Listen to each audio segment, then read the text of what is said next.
For over a year now, Sudan has been in the grip of a deadly civil war. Around 8.5 million Sudanese have been forced to flee their homes since the start of the war, which has Sudan military commander Lieutenant General Abdel Fattah al-Burhan on one side and the Paramilitary Rapid Support Force, or the RSF, led by Lieutenant General Dagalo on the other side. The battle in the capital Khartoum has been fierce, with bloody clashes on the streets.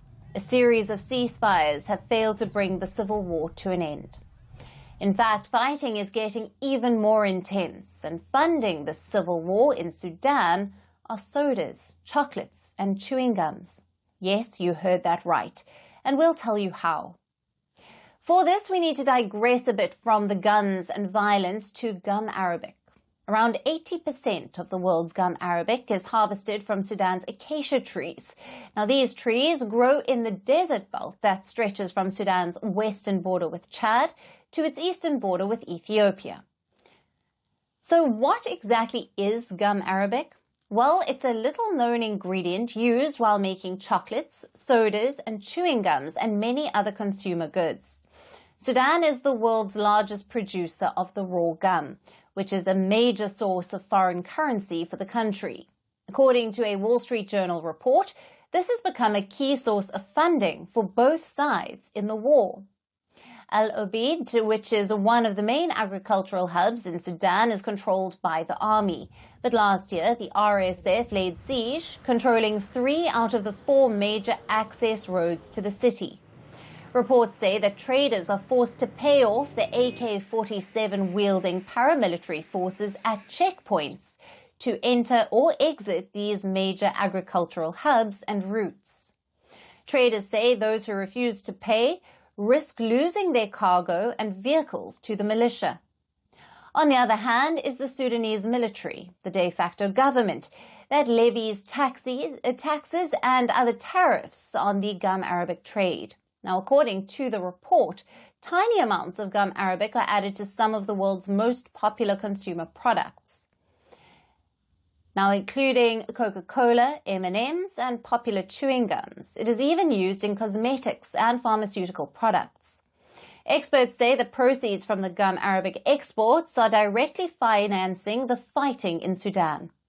Despite these concerns, a few companies have taken steps to ensure that they avoid Sudanese Arabic gum, like Nestle, which adds gum arabic to chocolates and says that, according to its suppliers, the small quantities it uses comes from Chad, Niger, and Mali.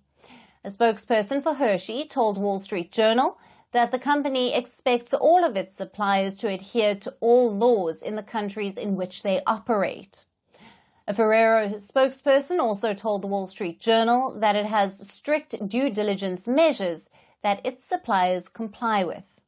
But some companies also say stopping purchases of Sudanese gum arabic will hurt the thousands of people in the country who depend on the trade for their livelihoods, at a time when the risk of a famine looms over the African country. Because gum arabic is one of Sudan's main agricultural exports. Now, for the people of Sudan, the last few years have been harrowing.